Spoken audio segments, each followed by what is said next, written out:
पहला नुकसान तो मैंने कहा कि ये जो ज्योतिषी आपको कहते हैं कि ग्रह शांति करनी है, इसलिए कि आपके जीवन में शनि की साढ़े साती है, फिर या मंगल का दुष्प्रभाव है, फिर राहु केतु के कुछ परिणाम है, ये सब फैटल सजेशन जैसा काम करता है। कहने का मतलब ऐसा कि एक आदि व्यक्ति व्यापार में कुछ अच्छा करना चाहता है, लेकिन कुछ दिक्कतें आ रही है, उसको फायदा नहीं मिल रहा है, वो ज्योतिष के पास जाता है। वो पहले ही बताता है कि मुझे व्यापार में फायदा मिलना चाहिए था, लेकिन कुछ दिक्कतें आ रही है, फायदा नहीं मिल रहा है। ज्योतिषी उसको कहता है कि साढ़े साती है, इसलिए तेरे को व्यापार में फायदा नहीं मिल रहा है। फिर ये शनि की साढ़े साती दूर करने के लिए उसने फिर शनि की ग्रह शांति करनी है, इसके लिए और ज्यादा पैसा खर्च करने को उसको लगाता है, पैसा खर्च करता है। जो पैसा व्यापार में लगाने का है वो पैसा इधर खर्च करता है। लेकिन इस कारण अपने व्यापार में अपने को क्यों फायदा नहीं मिल रहा है, इसमें अपनी क्या गलतियां है, मार्केट की स्थिति क्या है, ये जो व्यावहारिक बातों के बारे में उसने ठीक ढंग से विचार करना चाहिए, रैशनली विचार करना चाहिए, और उसमें से क्या मार्ग निकलता है ये ढूंढना चाहिए। उसकी बजाय ये आधिभौतिक मार्गों में अटक जाता है और प्रैक्टिकली वो सोच नहीं पाता है और उसी दुष्ट चक्र में अटक के रहता है। इस कारण उसका नुकसान होता है।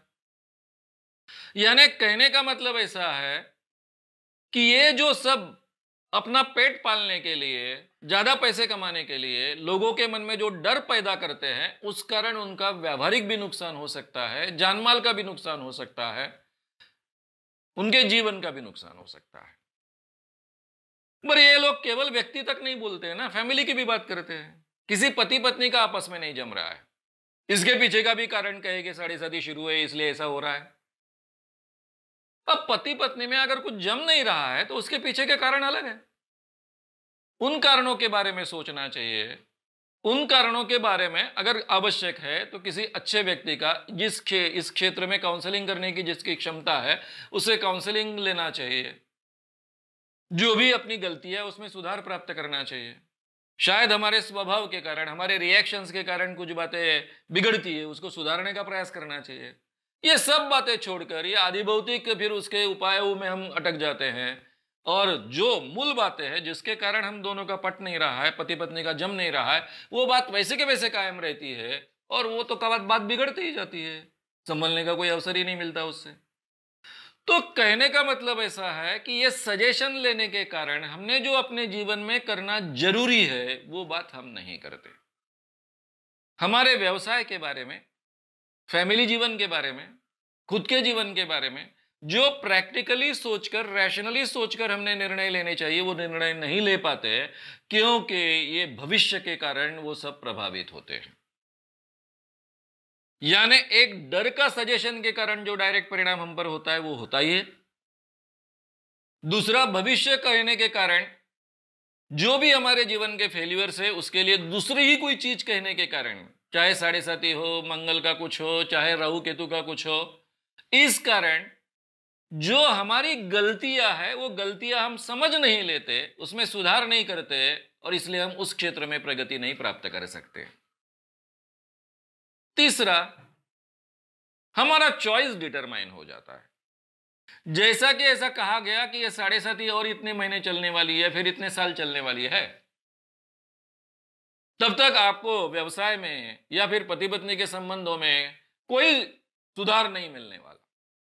एक बार साढ़े साती खत्म हो गई, उसका दुष्प्रभाव कभी कम करने के लिए हम करेंगे कुछ, उसके बाद में अपने आप आपके संबंध सुधर जाएंगे। तो आदमी ये मान के चलेगा कि अभी ये जब तक ये समय खत्म नहीं होता है तब तक ये ऐसे ही चलने वाला है, इसमें कोई सुधार होने वाला नहीं है, इसलिए वो कोई प्रयत्न नहीं करेगा। यानी कर्म करने की, प्रयत्न करने की जो जिद इंसान में होनी चाहिए, जिसके कारण वो कोई भी मुश्किल से अपने आप को बाहर ला सकता है, अपने आप को बाहर ला सकता है, विजय प्राप्त कर सकता है, कठिनाइयों को पार कर कर आगे बढ़ सकता है, इन सब चीजों के लिए अवसर नहीं बचता है, क्योंकि ये करने की जरूरत ही उसको महसूस नहीं होती है। उसको अंदर से लगता है कि मैं करूं भी नहीं करूं भी तो भी कोई फर्क पड़ने वाला नहीं है, जब तक ये समय खत्म नहीं होगा तब तक ये ऐसा ही रहने वाला है, ये वो मानकर चलता है। इसलिए अपने जीवन में जो प्रैक्टिकल चीज़ें उसको करनी चाहिए, जो सुधार करने चाहिए, जो प्रयत्न करने चाहिए, वो करना छोड़ देता है। तीसरी अत्यंत महत्व की बात है, उसका नसीब पर का विश्वास बहुत बढ़ता है। अब जिसका नसीब पर का विश्वास होगा वही भविष्य पर विश्वास रख पाएगा, ये बात तो सही है। लेकिन इंसान का कैसा रहता है, आधा अधूरा विश्वास होता है उसका। नसीब पर विश्वास होता भी है और नहीं भी होता है। तो एक बार भविष्य ज्योतिष ने कहने के बाद, और ज्योतिष के प्रति तो श्रद्धा है, ज्योतिष शास्त्र के प्रति श्रद्धा है, तो उसका नसीब पर का विश्वास बढ़ता है। और नसीब पर का विश्वास बढ़ना, इसका मतलब कर्तृत्व पर का विश्वास कम होना, करने से कुछ होता है इस बात पर का विश्वास कम होना, कर्म पर का विश्वास कम होना, और फिर वो नसीब के हवाले अपने आप को सौंप देता है। और अपने जीवन में अपने बलबूते पर कुछ करने की जो इंसान की चाहत होती है, इच्छा होती है, या फिर जिसको हम कहेंगे कि उसका ढाढ़स होता है, वो अपने जीवन में उपयोग में नहीं ला सकता है, क्योंकि वो उसमें निर्माण ही नहीं होता है। अगर कुछ है भी तो वो मर जाता है। और इस कारण नसीब पर का विश्वास बढ़ने के कारण लोग बहुत ही बुरी अवस्था में जाकर पहुंचते हैं। एक फॉरेनर ने मुझसे पूछा था, वो जब भारत में आया था, जर्मन था, उसके साथ में पूरा का पूरा ग्रुप था, मैं पत्रकार। वो मुझसे पूछने लग गया कि मैं जब भारत में आने निकला तब मैंने भारत के बारे में काफी स्टडी किया था। भारत में बड़े पैमाने पर बेकारी है, अनएम्प्लॉयमेंट है, ये मैंने पढ़कर आया था। भारत में बहुत पढ़े लिखे लोग हैं और बेकार घूम रहे हैं, ये मैं पढ़कर आने के कारण मुझे लग रहा था कि मैं भारत में जाने के बाद, लोकतंत्र देश है, जहां वहां मैं देखूंगा कि बेकार लोगों के आंदोलन चल रहे हैं, वो नौकरियां मांग रहे हैं, एम्प्लॉयमेंट के लिए झगड़ रहे हैं, ऐसा मुझे लगा। लेकिन अभी मुझे 6 माह हो गए मैं भारत में घूम रहा हूं, मुझे कहीं ऐसा दिखाई नहीं देता।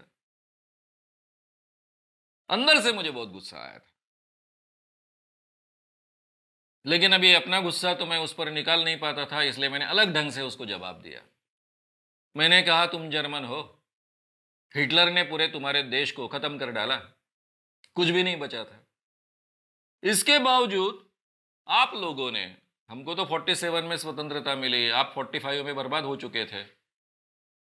इसके बावजूद आप लोगों ने बहुत अच्छे ढंग से अपने देश को उभारा और आगे बढ़ गए। हमारा वैसा नहीं है, हम वर्तमान में जीते ही नहीं हैं।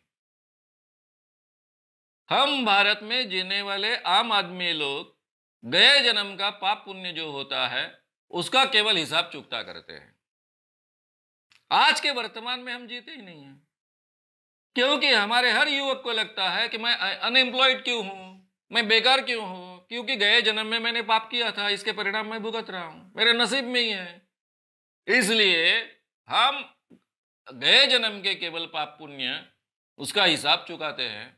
अगर हमारा पुण्य है तो हमको सब कुछ अच्छा मिलता है अपने आप, अगर नहीं है तो पाप फिरते रहते हैं, और इसलिए हम ऐसी बुरी अवस्था में होते हैं। उसके लिए कोई प्रयास करने की जरूरत नहीं होती है, क्योंकि प्रयास करने का काम हमारा नहीं है। अब जो बातें मैं उससे कह रहा था उसको कुछ समझ में नहीं आ रहा था, ना उसको कर्म विपाक सिद्धांत मालूम था, ना उसको ये नसीब की कल्पना जैसी हमारे और आपके दिमाग में है उस ढंग की है वो नहीं थी।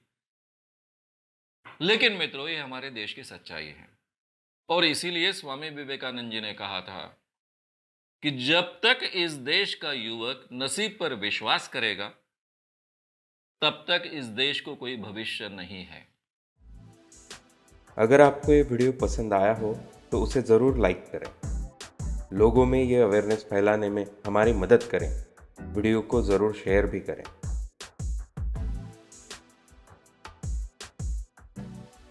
तो हमारे YouTube चैनल श्याम मानव को विजिट करें। ऐसे सारे वीडियोस का आनंद लेने के लिए हमारे चैनल को सब्सक्राइब करें, उसके लिए सब्सक्राइब बटन दबाएं। नए वीडियोस का नोटिफिकेशन पाने के लिए बेल आइकन दबाएं।